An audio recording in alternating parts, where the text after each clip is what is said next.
introduction that I want to make. Thank you guys, that was beautiful. I do have one more introduction, and then we're just going to roll through the program. Everybody's been introduced, so there'll be no more introductions after that. But I do want to introduce Violet.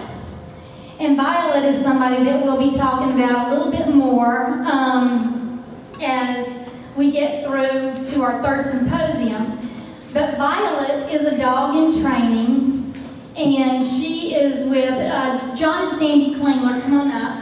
John and Sandy Klingler train dogs for the Southeastern Guide Dogs from Palmetto, Florida. When they train dogs, only about 50% of those dogs make guide dogs, and the rest go into some other service field.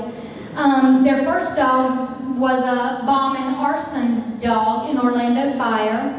Second dog went to a veteran with post-traumatic stress syndrome.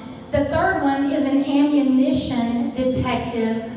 So we don't know what Violet's going to be yet, but it could be that Violet could be a drug dog one day. So we're very proud to have them with Violet here, and we're going to be talking more about drug dogs in the future in our January meeting. So thank you, John, and thank you, Violet. And now, without further ado, Connie Smith is going to come up and speak with you. Hi, Violet. Everybody know what you need.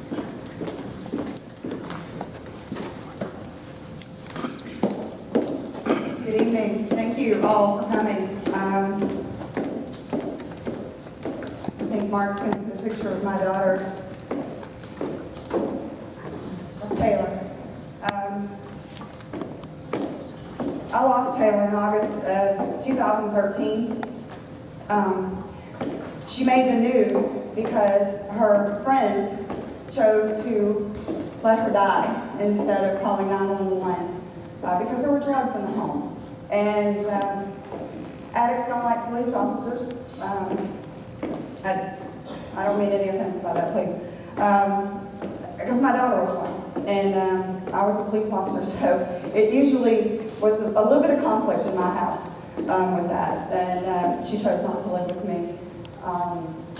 But she died in August of 2013 after an ill attempt to break her habit of heroin by using methamphetamine. She was a severe asthmatic from the day she was born. I walk when I talk, is that okay?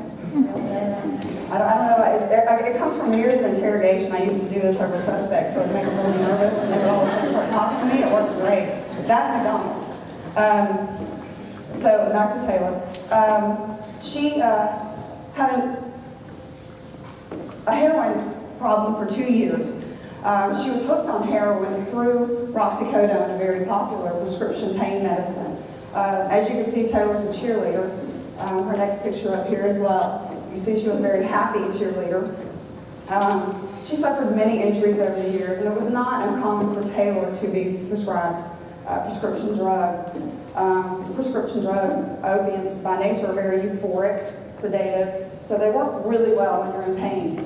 And she got hooked on roxicodone when she was 18 years old, and when prescription pills ran out, she turned to heroin.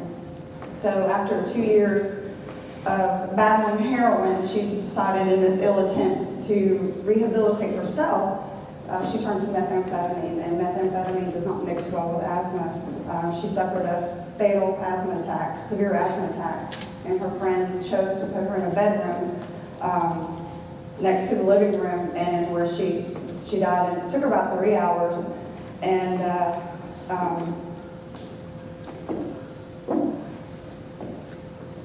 it left me without the love of my life. So in January, when I was contacted by the authors of House Bill 965 and asked to lobby with them for the passage of the Medical Amnesty Act, of course I jumped on board. Their call sign is "Don't Run, Call 911." This state was the 15th state in the U.S. to grant this immunity. It's groundbreaking legislation that allows you to call 911 in the event of an overdose, and you don't have to worry about going to jail. It doesn't matter how much heroin you have. Well, I'm going to take that back. It doesn't matter how much heroin you have. It has to be a personal amount. You can't be a trafficker. We made sure that we're not enabling trafficking. So under 4 grams is considered a personal amount in the state of Georgia. So you can now have that in your possession. Call 911 when someone is overdosing, and you will not go to jail. You will not be arrested.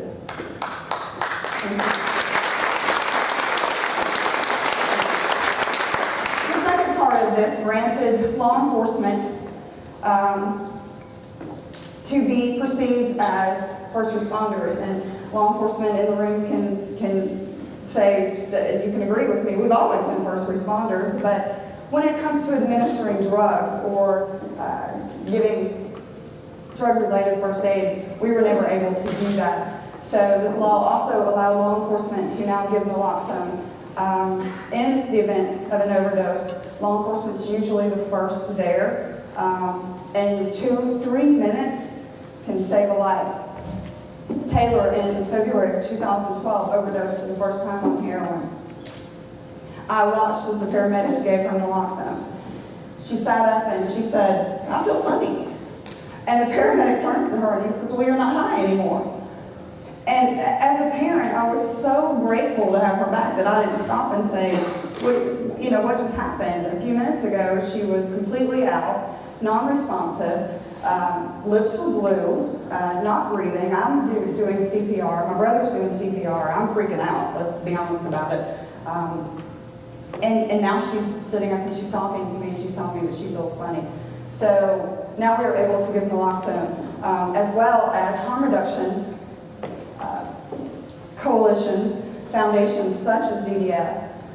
We're able to give that to you as well, the general public, to make sure that you have this in your home so that in the event someone in your home, in your presence, is overdosing on an opiate, you can go ahead and stop that overdose, restore their breathing, and give EMS time to get there and do the more advanced life-saving stuff. I want to tell you that in all the speeches that I've done and all the people that I've met, the one thing I hear from parents when they've lost a child is how wonderful and happy their child was. And I'm going to tell you, I've been in law enforcement for 20 years, and prior to 2 years ago, I would look at these people and say, sure they were. They're an addict. I mean, come on. I didn't even believe them. But it's absolutely true. These are happy, productive, healthy children. Taylor graduated with a 3.4 GPA from college, from high school. She could have gotten into the college of her choice. She decided that she wanted to be free and live her life a little while. She didn't know what she wanted to do, so she didn't go into college. She did go into college immediately, and then she got in there like 2 weeks later, and typical 18-year-old said, "I don't know if I want to do this," so she backed out. But I want to tell you that 2 weeks ago, when I was thinking about what I would say tonight, I was cleaning my house, and I went into the spare bedroom. And the nightstand, I have no idea why I went in there. I never go in there unless I clean. Nobody uses this room. And in the bottom drawer of this nightstand, I found a blue notebook. I've never seen this notebook before. Didn't know what it was doing in there, so I opened it up and I read it. Some of the things that were in here.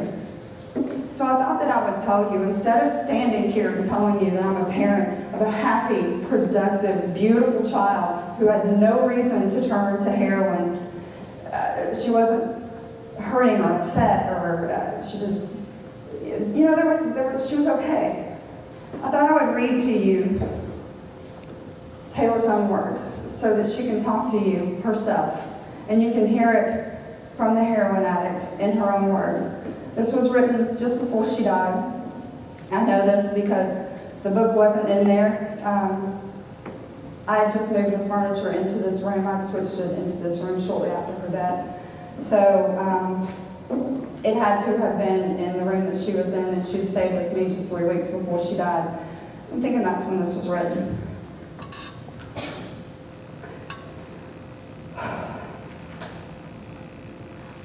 These are her words. This is just an excerpt too. This is not the whole letter. I'm not going to read the whole letter. But in this she says, "I went from being this little girl that was always happy. I would never dream to touch a drug, not even a cigarette, LOL. I said LOL. And my life was just perfect. to now I have a broken family. I'm an addict, and my heart is torn into a million pieces. You have no idea with what I'm dealing with inside and how my life got into the place where it's at. So that's how quickly this happens. She went from being a happy, beautiful, wonderful, well-rounded girl to a heroin addict. These kids don't wake up one day and say, you know what, I'm going to become an addict today. Guess what? I'm going to go try heroin. It's not the way that it's happened. And the CDC even put out a report this week that was forwarded to me just days ago that says 3 out of 4 heroin addicts are turning to heroin because they've started with prescription pills to begin with. That's a huge number. 28 states have shown that their heroin overdose death rates have doubled. These 28 states make up 56% of the U.S. That's huge. That should tell us that we have a problem.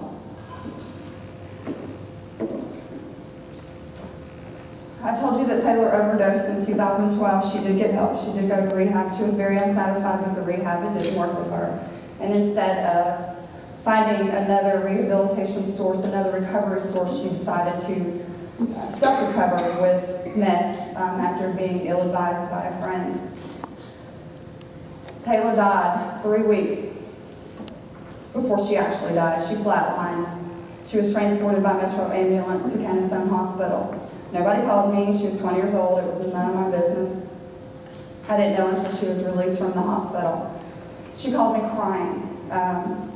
She told me that she was sorry for what she had done to me and that she had died. She told me what it was like to flatline. She talked about watching the paramedics work on her body and how frightened she was because she was alone and watching this happen to her. And she knew that she was dying, and she wasn't ready to go yet. She kept telling me that, I'm not ready to go, I'm not ready to die. I'm going to fight this, I'm going to be okay. She said that there was a beautiful light. She said, excuse this, but this, you got to know my daughter. She had an amazing sense of humor. She was so witty, but she's like, Mom, you know that bright light, you know, that white light stuff? That's all bull, fill in the blank. And she's like, that's not what happened. She said, but it is a very beautiful, bright presence that comes around you, and she said, it's very peaceful. It's very inviting, and I wanted to go, but I wasn't ready to die, so I came back. Now, she's getting out of the hospital when she's telling me this, so she calls me.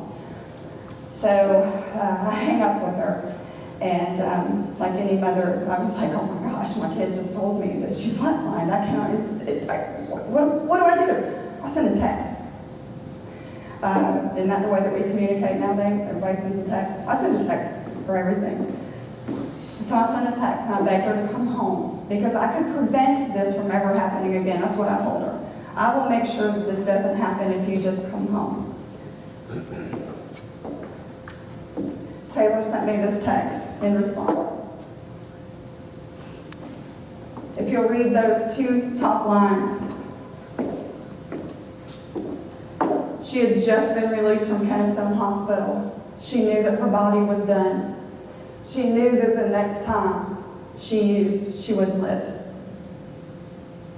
And I'll leave that up there, you guys. I don't hide anything anymore. I'll tell you exactly what happened in my home. 10 days after she sent this text to me, she was dead. 10 days. If that is not a powerful statement from the words of an addict themselves, that they don't want this, that they want help, then I don't know what is. But she couldn't bring herself around to finding the help that was going to work with her. So, since then I've worked really hard to make sure that the state grants people the comfort to call 911. These officers back here, they want to help. Trust me, they want to help. They don't want to let somebody die. It's a very helpless feeling to watch someone die in front of you and there's nothing that you can do. So call 911. If you have an opiate in your house, if you know someone that's at risk, arm yourself with naloxone. Don't let this happen. Give them a second chance. We've provided a whole room full of vendors for you guys. Every recovery center that we could think of, we got here tonight to be a source of information so that this doesn't happen anymore to any more children. Taylor's 20 years old. She had her whole life ahead of her. Like we all do. So I hope that you guys will join my fight and make sure that this doesn't have to happen, that this is not the way that it has to be, that we can fix this problem. Thank you.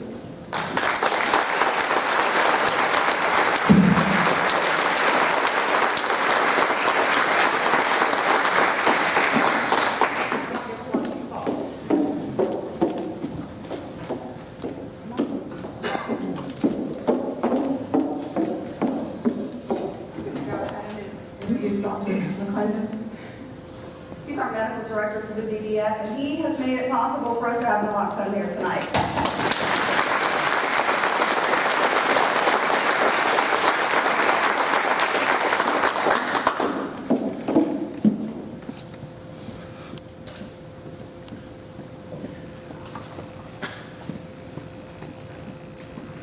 Well, I'm Harold Clinton. I'm not sure how to follow a story like that. It just affects me in so many ways, and thank you for sharing your story, Tanner. Wow. But tonight I'm here to share with you, to try to inform you about what the problem's all about. I don't know that I have the solution, but we can work toward a solution by understanding more what these drugs do and what they are about. So let's just start with narcotics in general. Opioids fall into the category of a narcotic, but one thing to know about opioids is that they are narcotics, and all narcotics are not opiates.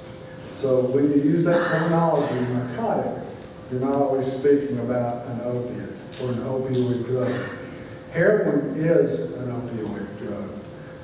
There are prescriptions for many opioid drugs, and we'll get to those. But as the slide shows, opioid analgesics come from this little plant, and it's the opium poppy. And to look like it does, it is extremely dangerous and used in the wrong way.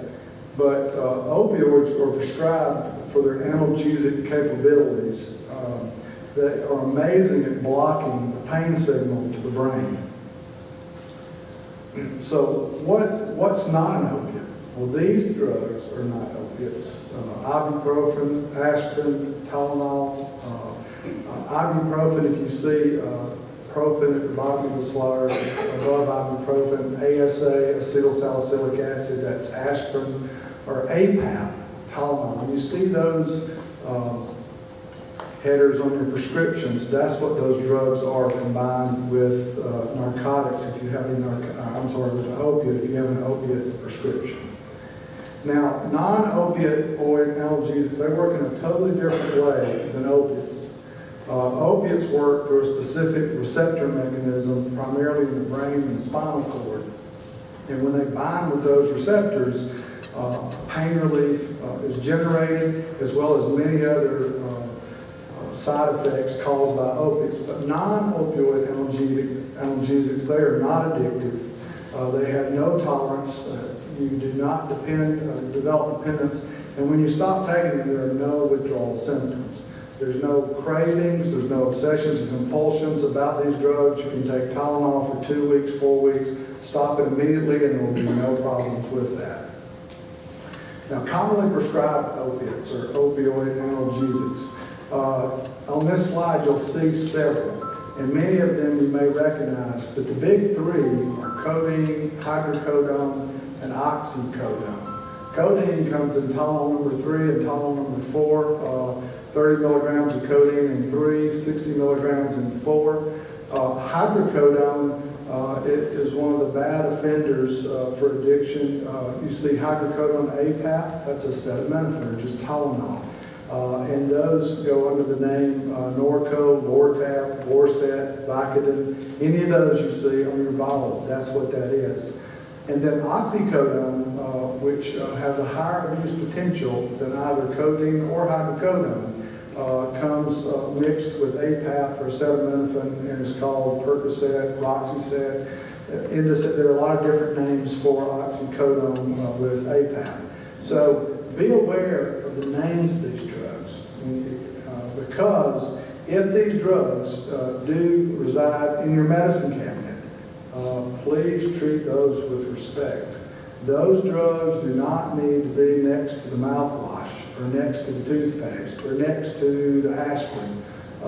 They probably are reserved for a more special place than just sitting in your cabinet in your bathroom, because these drugs have significant abuse potential, and that's why they're so safeguarded in the pharmacy. That's why they're controlled by the DEA. And talking about the DEA, there are schedules for these drugs in the United States of America.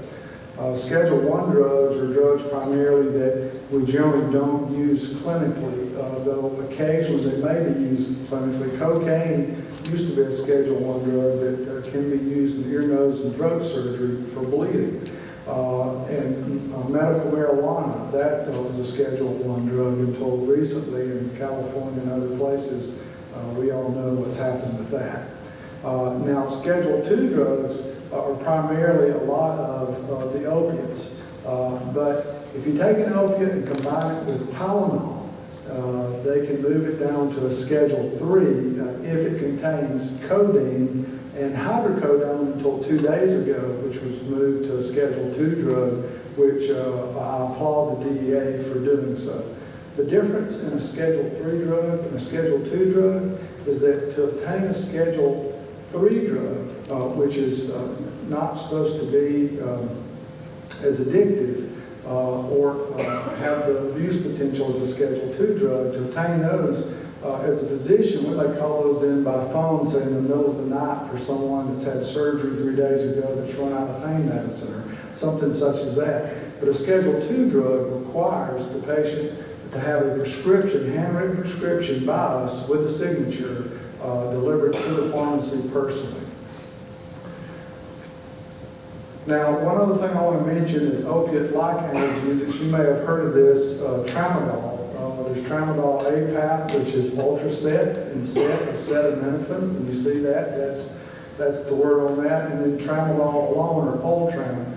This drug came out from the FDA initially touting that it was not addictive, but we found that was not true.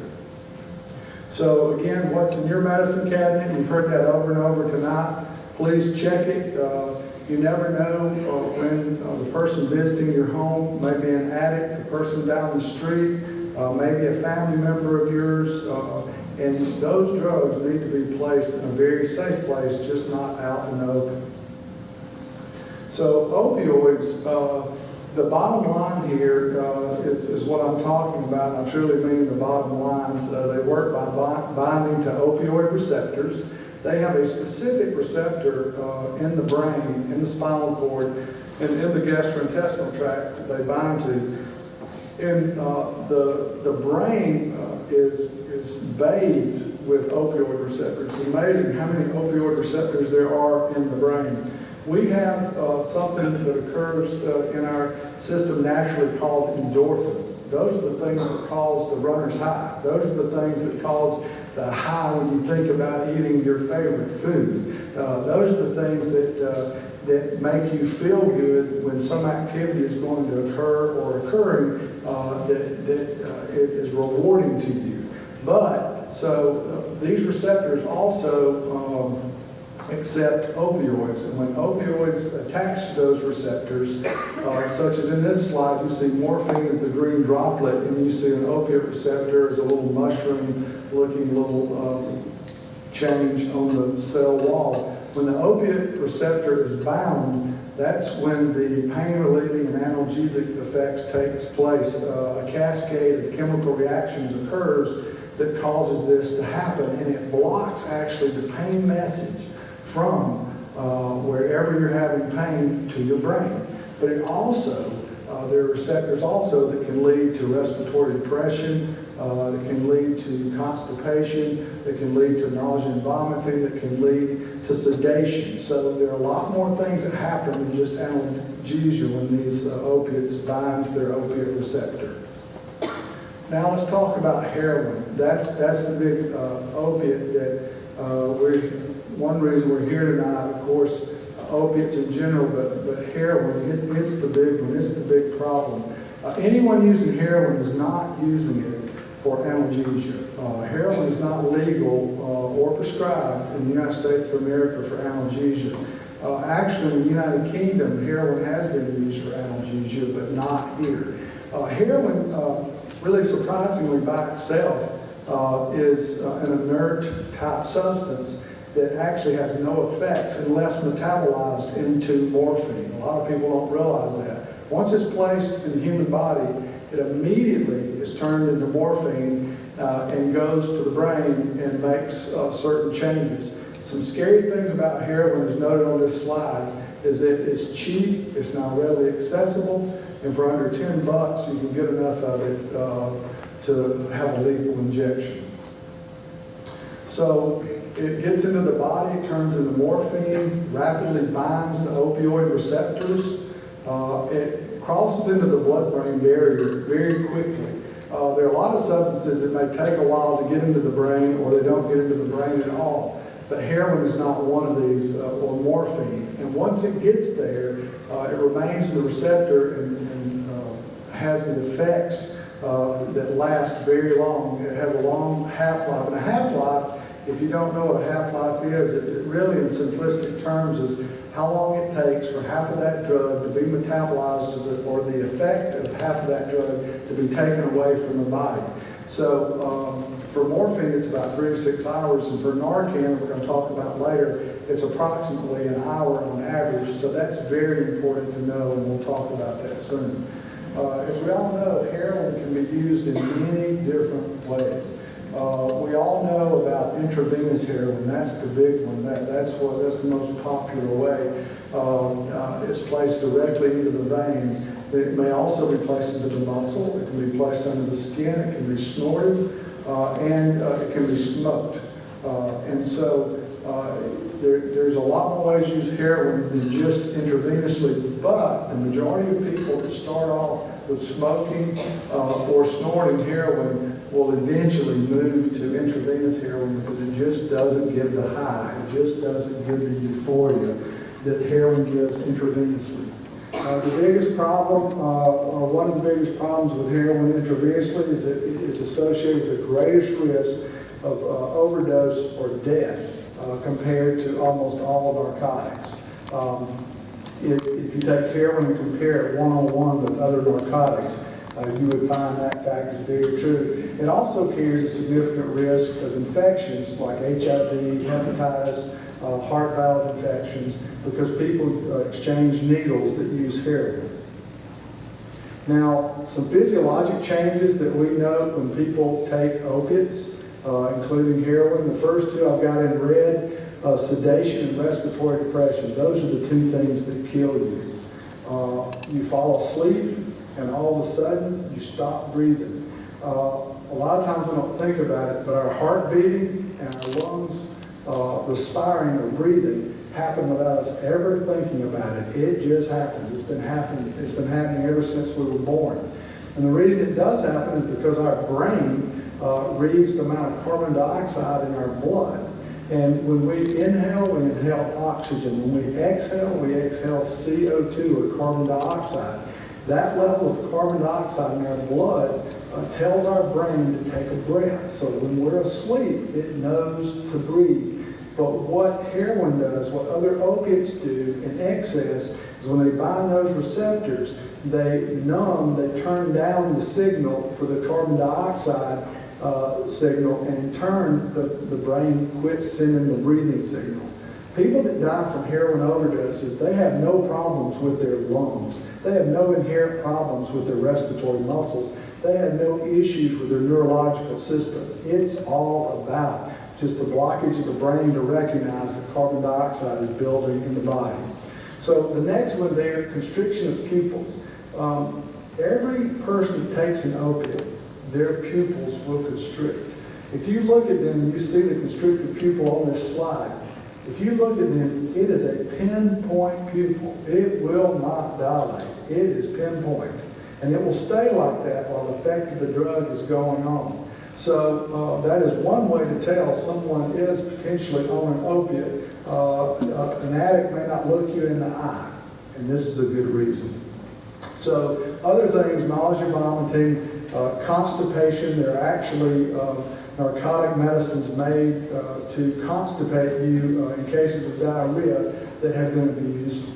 There's also, it also blocks the cough reflex, and there are narcotics also used, as you saw in that previous slide, cough syrups to stop coughing so you may sleep, but it also can lead to addiction. Now, mental changes from opioids, well, the one we're going for is pain relief. We're real happy to get that one. And we use a lot of opioids in the hospital and out for pain relief. But the ones we're not going for are the euphoric feelings, the pleasure, the total bliss kind of pleasure that's achieved with narcotics. And there are certain people that will have euphoric and this pleasure type feeling. Not everyone has that. But if you do have that, your chance of becoming addicted is much more significant. We know that addiction has to do with some genetic predisposition. We're not, there's no test for that at this point, but primarily it's about family history. And you can see it time after time, family after family. Addictions in the family, alcoholism's in the family, and now it's happening again. So as the addict takes their drugs, continues to take their drugs, they develop cravings and obsessions. That cravings, they think about the drug a lot. They think about how they're going to get the drug. They're craving it, they want it, they obsess about it, they have compulsions of how to get it, and then they start having excessive risk and reward activity. And anybody that has a family or family member that's somehow involved in opiate addiction or any other addiction understands this excessive risk reward where they seek out the drug to get their high no matter what. They'll lie, cheat, steal.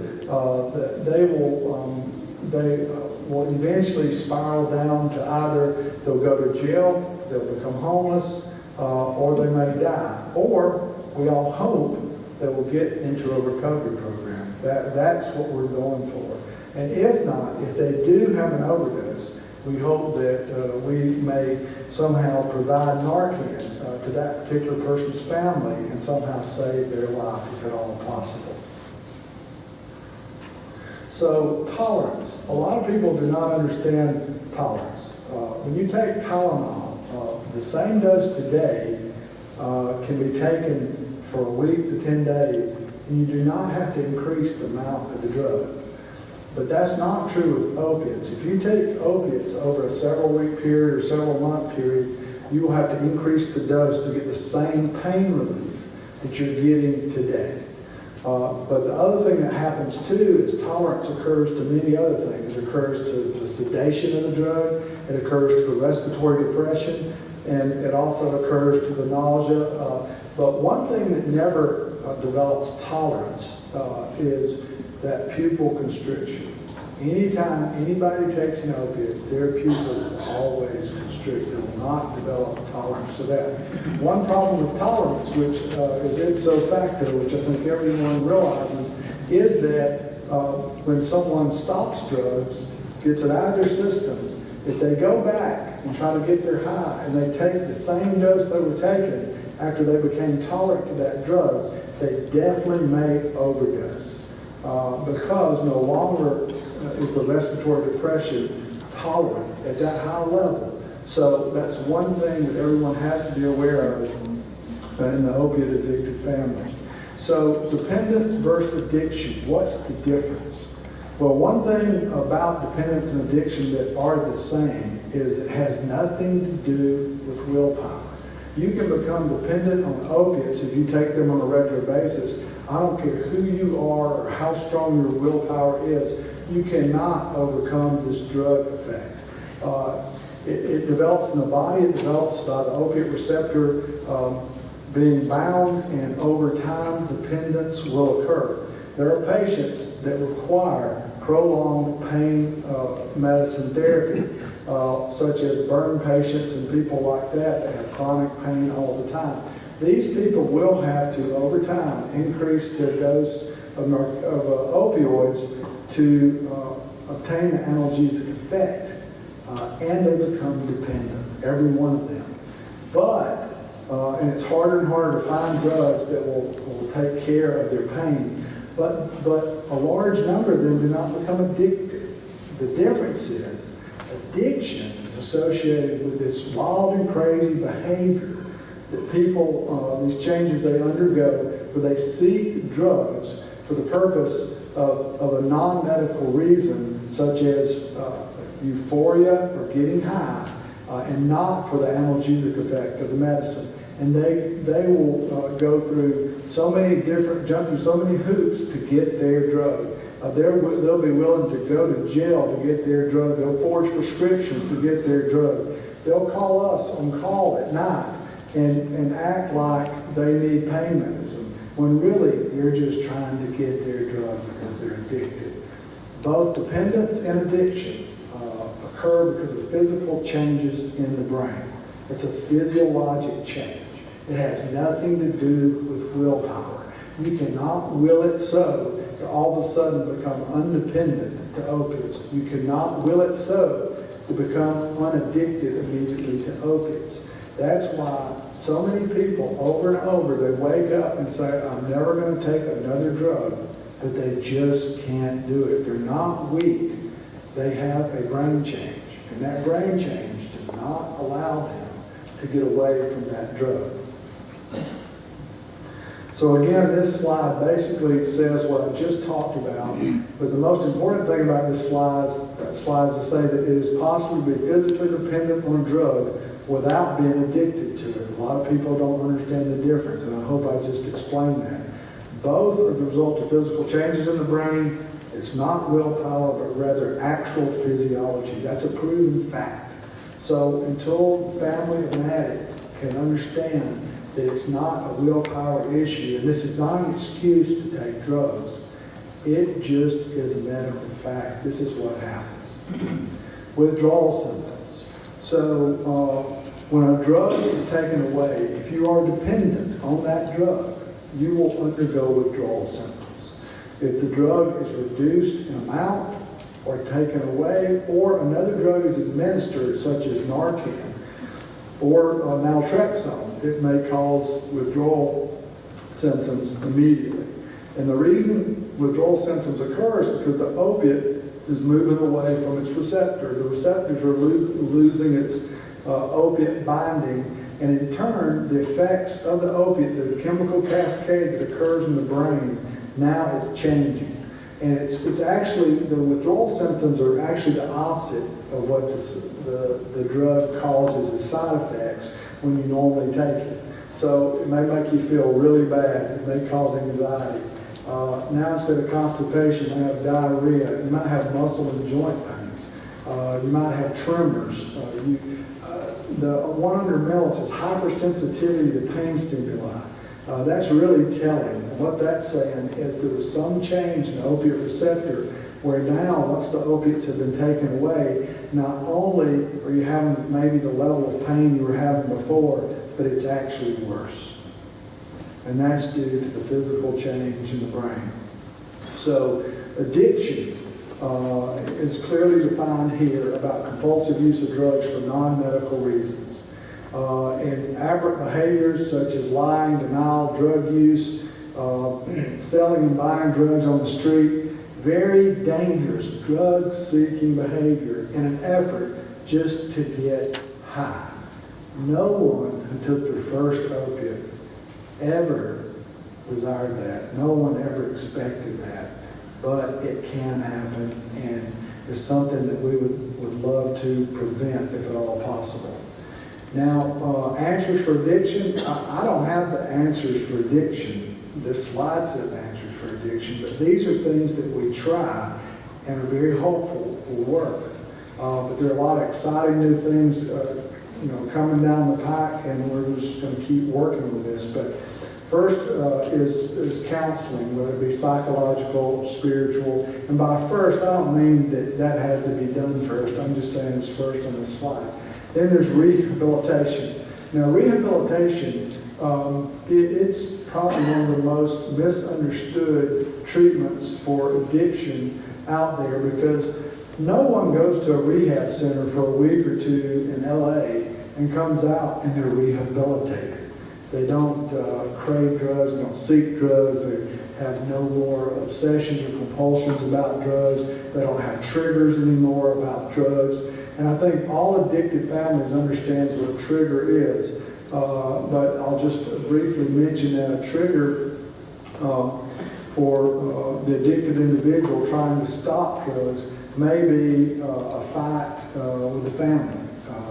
Maybe it's just anxiety. Maybe it's depression. Maybe it's the people that they were around when they were using, so they may need to change their friends. Maybe the place they were that makes them think of using, like maybe a bar or a local hangout with their friends. So that's one thing that needs to be looked at outside of just counseling or rehabilitation. Now, rehabilitation, I think, is a great thing. Don't get me wrong. I think it's a great start. But it is not the end all. To recover from addiction, it truly may really require, it may require months, it may require years, and actually in a lot of people it requires a lifetime. Because through rehabilitation, many people suffer relapses. And relapses are common, even after they go through rehab. I hate to say it, and I'm not trying to be negative, I'm just being realistic. Relapses occur. But one good thing about somebody who goes through rehab and relapses, at least they have some knowledge of what is there and a different way that they may live that possibly may save their lives. There's 12-step programs. I think everyone understands those. And then there's medical therapy, and I would like to talk some about the medical therapies available for rehabilitation or for efforts to wean off addiction. So there's three main ones. There's methadone, Suboxone, and Vivitrol. Ibogaine is one I'll just briefly mention afterwards, but it's not available in the United States. Methadone, as you can see in this picture, there's a man getting his methadone from this particular federally regulated clinic. And if you could read up on the window, it would say, please give us your number before your name, and that's a pretty standard for the government work there. You go there, you get your methadone. Methadone usually comes in liquid form, and the liquid they place in may be Tane or some substance like that, something you wouldn't snort, something you wouldn't inject, and you drink your methadone. It's a daily type treatment. And it does suppress cravings and withdrawal symptoms. It decreases the euphoria that's obtained by using heroin or other narcotics. But what it really does is it decreases mortality from opioid addiction. And as you can see, the top sentence in this slide intended to trade addiction for dependence. What this does is it makes people dependent on methadone. But the hope is it takes away their addictive behaviors, their drug seeking, their street buying, their heroin intravenous injecting activities, and by doing that, it helps save lives. So it does trade one thing for another, but it actually moves them toward dependence. Methadone may require a lifetime of treatment, but it's always hopeful that it will be less than that. Then Subutex and Suboxone. Buprenorphine is the name of Subutex, and buprenorphine combined with naloxone is Suboxone. Once again, this is an opioid, so it has addictive potential. So once again, you're trading addiction for dependence. You're making the addicted person where they won't obtain euphoria from drug-seeking behavior. You're also blocking the effect of other problem opioids for at least a 24-hour period. This is a sublingual film that goes under the tongue. Subutex buprenorphine is what they start with, and then they move to Suboxone, buprenorphine, and naloxone for treatment. Once again, this is a prolonged treatment, and it has to be taken every 24 hours. Then Vivitrol, or naltrexone. The reason I put that in red is not because of danger. I put it in red because it's part of the red, white, and blue as far as independence. It trades addiction for independence, not dependence. And what I mean by that is Vivitrol has no addictive or particular dependence potential. It is a non-opioid. If you call an opioid an agonist, it is an antagonist. It can be prescribed by a healthcare provider, just like Suboxone, but it does require the addicted individual to be off their drug for 7 to 10 days, because if given to someone who recently took their fix, it will immediately place them into withdrawals. So you need to wait 7 to 10 days to let those opiates get away from the receptors, and then you bind them very strongly with this drug. And one great thing about this drug, it comes in an injectable form, and it lasts for 30 days. The addicted individual can go out and do heroin, and they will not get high. They will not obtain euphoria. And it turns out to be no reason to do that. You hope they won't, but if they did, it blocks the effect of heroin. It's also used for alcohol dependence. But there, at the bottom of the slide, you see about a concern regarding the FDA warning of increased potential for overdose after discontinuing Vivitrol. Well, that makes sense. If you go 30 days without having an opiate at your opiate receptor, or you may go and take an opiate, but it still doesn't touch the opiate receptor because Vivitrol blocks the opiate receptor. And then you go out and you do heroin at the same dose or near the same dose you did before, you'll suffer immediate respiratory depression and most likely overdose and death. So that's one thing about that drug. And one other thing about heroin is that you never know what dose you're getting. You never know what it's cut with. Heroin has been known to be cut with strychnine. It can be cut with talcum powder. So you never know what you're getting when you get a hit of heroin. There's no enforcement by the DEA or the FDA, really the FDA for control of heroin. So what you got today may be different than what you're going to get tomorrow. So then I'd like to just mention Ibogaine. Ibogaine is really a hallucinogenic. It comes from the root bark of Central West African shrub. And it is really, it's not addictive, it's not considered to be particularly an opiate, but the thought process is that it will alleviate the withdrawal symptoms and reduce cravings by rebalancing the brain chemistry to a pre-addicted state. And it does that by refreshing and resetting the opioid receptor sites. Nobody understands exactly how that occurs, but that's what's supposed to occur with Ibogaine. It sounds magical. It sounds like a miracle. It is not legalized in the United States. It's given in some clinics elsewhere you may find and go to, but it is not available here, but it's something worth mentioning. So with that, I'm going to ask Dr. Jeffrey Stoddard to come up and speak a little more about addiction and a little more about Vivitrol. He's the vice president at Alkermes who makes extended release Vivitrol. And with that, I give you Dr. Jeffrey Stoddard.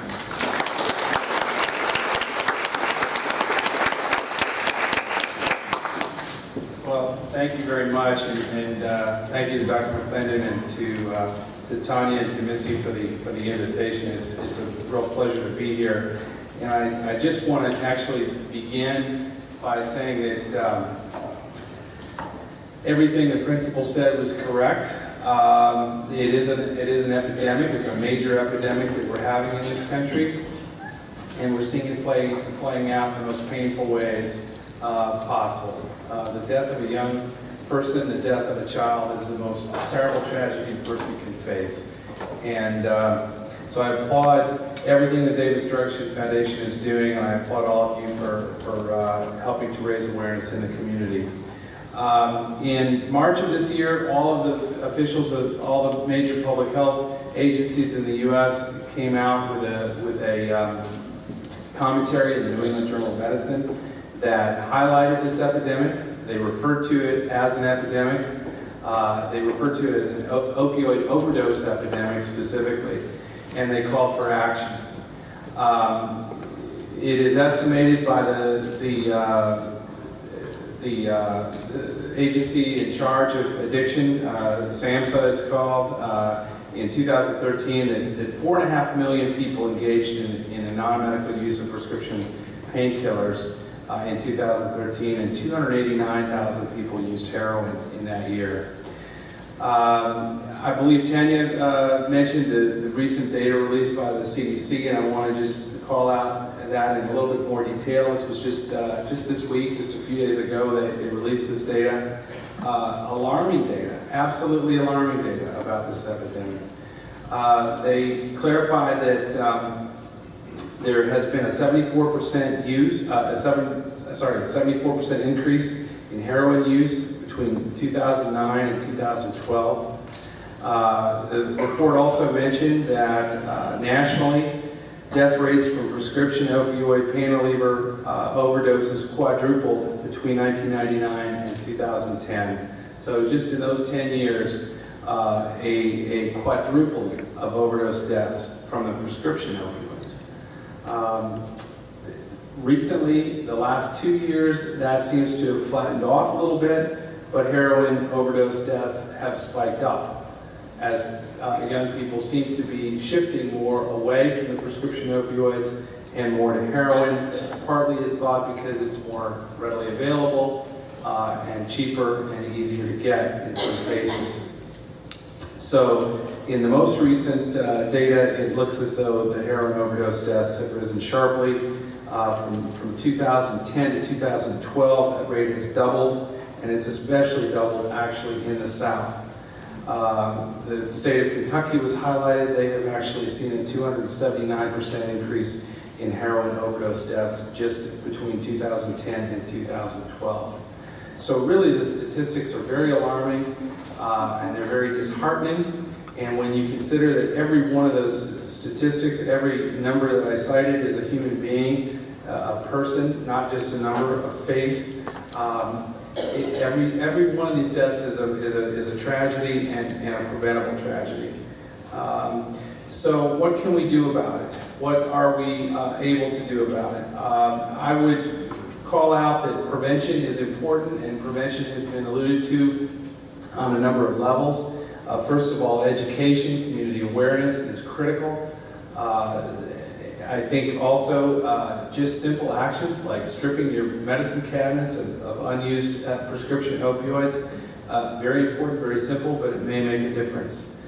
In terms of treatment, I think Dr. McClendon mentioned very, very beautifully the modalities of treatment. I do want to stress, I think it's important to differentiate that there are different things that have to be treated. One of which is the acute overdose toxicity situation, the fatal overdose, the patient that takes an overdose of an opioid and stops breathing. The treatment there is really one treatment, and that's Narcan or naloxone. And Tanya Smith has made sure and is making sure that everybody in this community has access to that, and that will undoubtedly save some lives. So that's a very important modality of treatment in the acute overdose situation.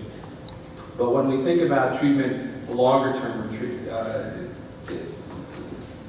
paradigm of treatment, that's where we think about recovery, and that's where the recovery centers who are here at the tables, I want to encourage everybody to talk to them. It's very important that we understand a bit about what they do and the importance of what they do in a community. It is critically important. There are different approaches to it. Almost all of those approaches involve psychosocial counseling, and that's critically important. That counseling and that support is always important. Some approaches to recovery involve the medication, the various medications that Harold mentioned, the opioid agonists or partial agonists like methadone or buprenorphine versus the antagonist approach.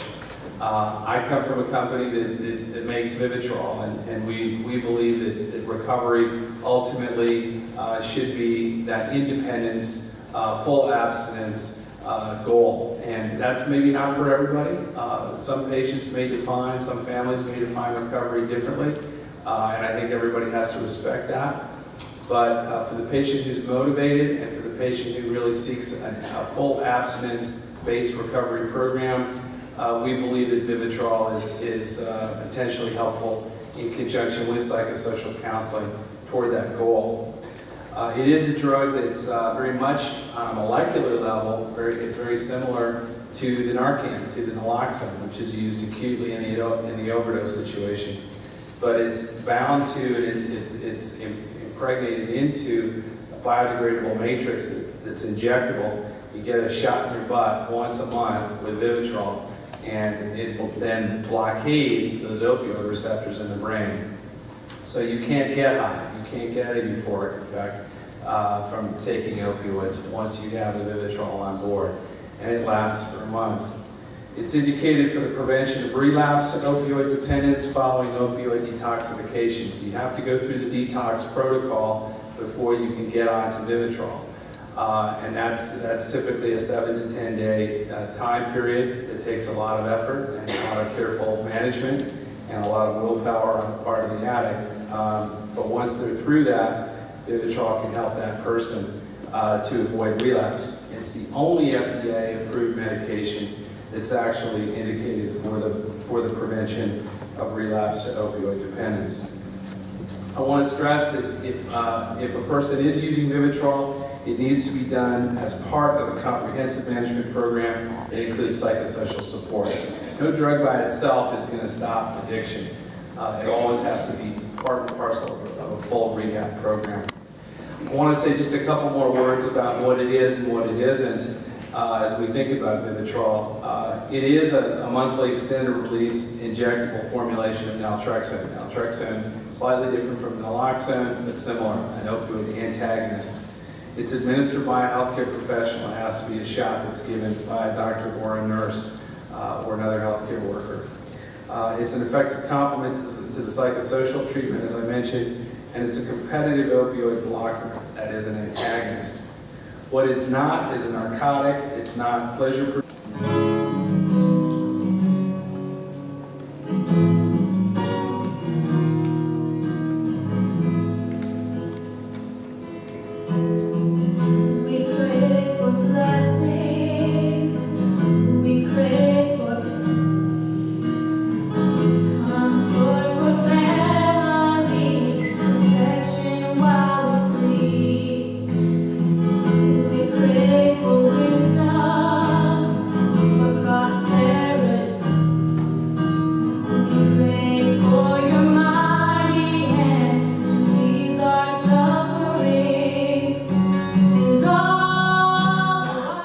And that's something that that we're taking very seriously. We're one of the only drug companies actually in the world that's really addressing addiction medicine issues.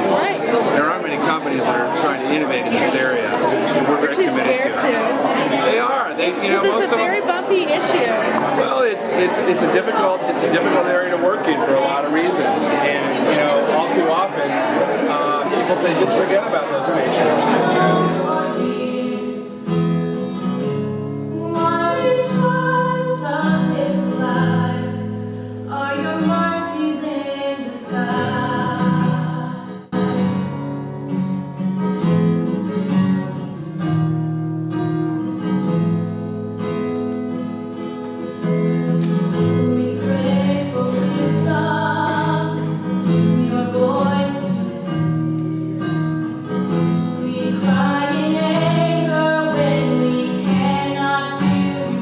It's naloxone, it's Narcan. So what you do is you take that out of this pack, okay? You see it has the lower lock on it? That goes right on, it locks on the end here, okay? So that locks on the end. You pop that top off and pop this top off, and that fits into there.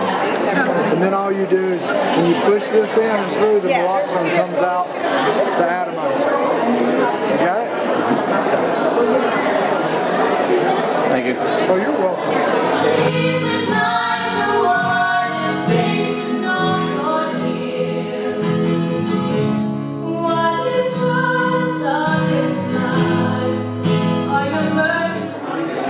Hi, I'm Jennifer with the Addicts Mom. We're a national group at www.addictsmom.com. We are part of the Facebook group, a Georgia chapter. There's a chapter for every state.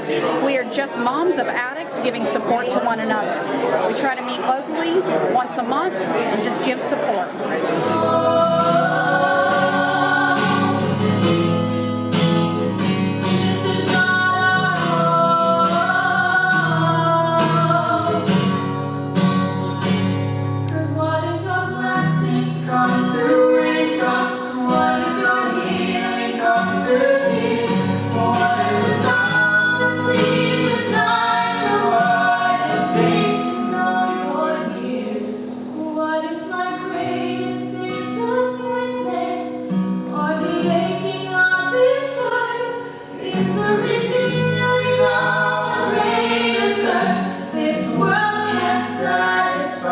To sobriety, making it easier to deal with all the symptoms of your withdrawals, helping you sleep, helping you get through the day, getting you back to work, not missing work. Just really trying to help people get back on their feet without having to transfer their dependence to another medical option.